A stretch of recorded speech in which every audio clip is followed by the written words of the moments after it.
Bonjour à tous et bienvenue dans ce flash. La 5e conférence au sommet du traité d'amitié et de coopération Côte d'Ivoire-Burkina débute aujourd'hui et l'ouverture officielle demain à Yamoussoukro. Le chef du gouvernement burkinabé, Paul Kaba Thiéba, est arrivé mercredi dans la capitale politique ivoirienne. Le président burkinabé, lui, est attendu cet après-midi. Quant au président Alassane Ouattara, il quitte Abidjan sous le coup de 11 h. L'évaluation de la mise en œuvre des décisions et recommandations de la 4e conférence et l'évaluation de la mise en œuvre des accords signés entre les deux pays dans le cadre du TAC sont les points qui seront abordés au cours de cette 5e conférence au sommet. Mais avant, voyons la mobilisation de la communauté burkinabé dans le cadre de cette rencontre avec Mahamadou Traoré et Abou Sanogo. Ce pagne à l'effigie du président de la République du Burkina Faso, Roch-Marc Christian Kaboré, est une trouvaille de l'Union des chefs et notables burkinabés en Côte d'Ivoire qui entend ainsi réserver un accueil mémorable à leur président à l'occasion de sa première visite en terre ivoirienne. Tous les chefs du district autonome d'Abidjan seront convoyés à Yamoussoukro. Et il n'y aura pas que les chefs seulement.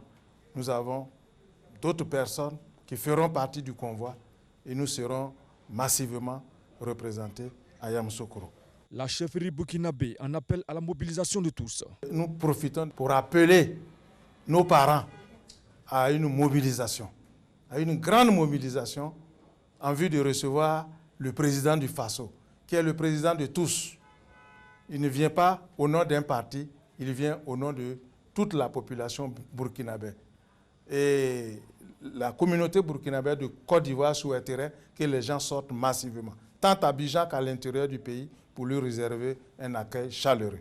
Si l'occasion lui était offerte de rencontrer le président Roch-Marc Christian Kaboré, l'Union des chefs et notables burkinabés entend lui faire part des préoccupations de leurs concitoyens vivant en Côte d'Ivoire.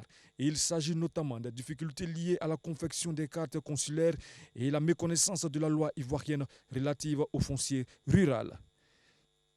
Ajoutons que la Côte d'Ivoire et le Burkina Faso vont signer 11 accords à Yamoussoukro dans divers domaines. Avant l'ouverture du sommet prévu vendredi à la Fondation Félix Houphouët-Boigny de Yamoussoukro, un conseil des ministres conjoint aura lieu ce jeudi, a expliqué le porte-parole du gouvernement Bruno Nabagné-Koné à l'issue d'un conseil de ministres hier. Conseil après les travaux des experts qui ont démarré lundi pour prendre fin mardi. Et justement, au cours de ce conseil, des dispositions importantes ont été prises pour prévenir les violentes manifestations contre le coût de l'électricité à Bouaké. 1137 éléments ont été mobilisés et pour l'ensemble des autres villes, il a été mobilisé au total 6671 éléments équipés de matériel de maintien de l'ordre. Selon un bilan officiel, les manifestations contre la hausse du tarif de l'électricité ont fait vendredi à Bouaké un mort, 12 blessés, dont 3 militaires et 42 personnes ont été interpellées. En bref, aujourd'hui, c'est la journée mondiale contre l'hépatite. Connaître l'hépatite, agir maintenant est le thème de cette année. Il s'agit de faire connaître les différentes formes d'hépatite au grand public et fournir des axes d'action. L'OMS invite les pays à agir sans délai pour faire baisser la mortalité due à l'hépatite virale. En France, précisément à Saint-Étienne-du-Rouvray, le second tueur formellement identifié 2 jours après l'assassinat du père Chakamel. L'individu faisait l'objet d'une fiche S, mais n'avait jamais été condamné, ce qui a retardé son identification.